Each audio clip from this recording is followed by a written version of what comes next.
warahmatullahi wabarakatuh.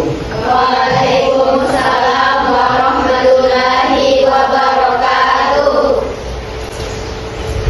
Alhamdulillah, puji syukur kehadirat Allah Subhanahu wa taala karena kita masih diberi kesehatan sehingga kita dapat hadir di tempat ini guna untuk melakukan proses pembelajaran.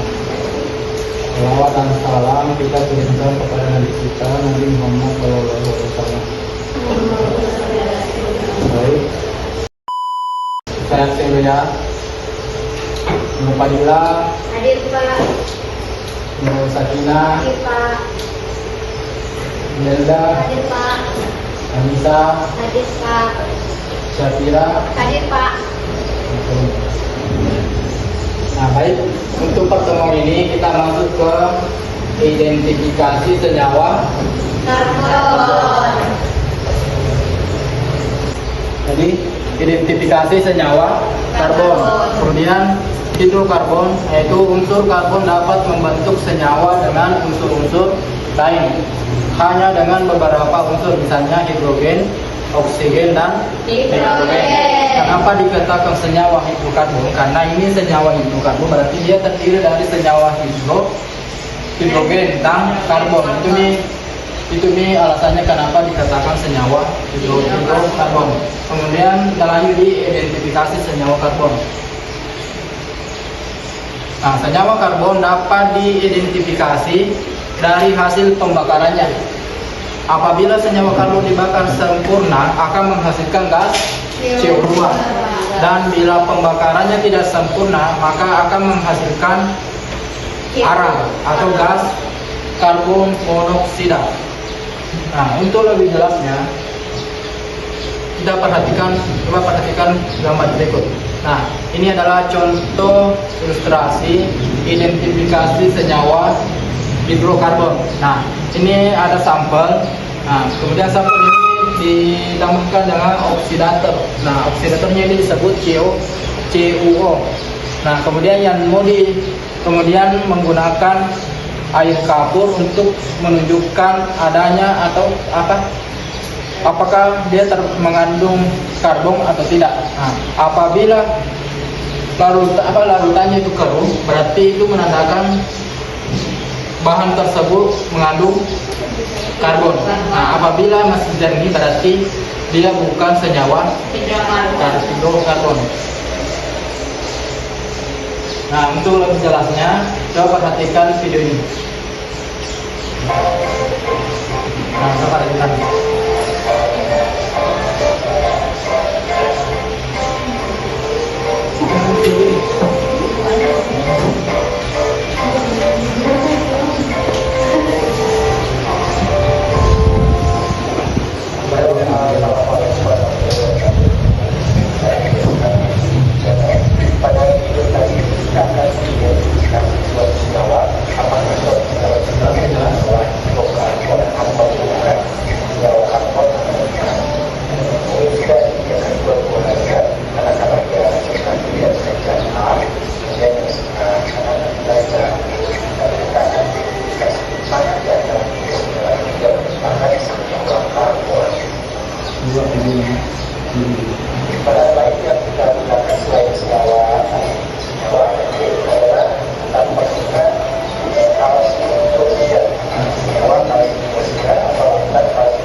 Nah, ini proses pengujiannya ya. Nah, ada dua zat mau diuji ya. Zat manakah yang termasuk senyawa karbon dan yang mana bukan? Nah, ini yang zat pertama tadi. Kita perhatikan.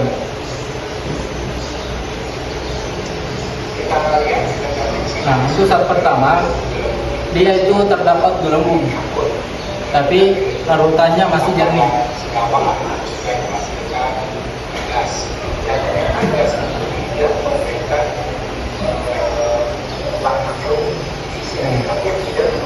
Berarti kan dia jernih, berarti dia tidak mengandung hidrokarbon, dia tidak mengandung karbon dioksida. Berarti ini zat tersebut adalah bukan senyawa hidrokarbon.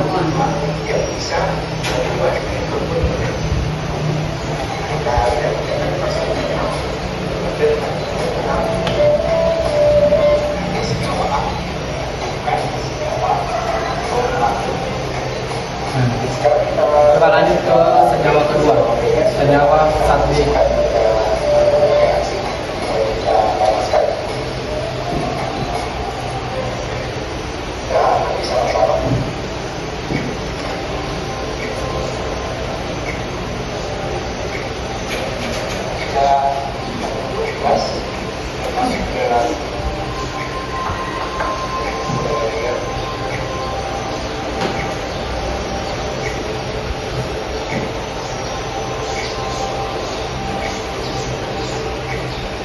Nah, ini hasilnya untuk zat B. Nah, dia larutannya dia jadi gabung. Nah, berarti dia mengandung senyawa hidrokarbon.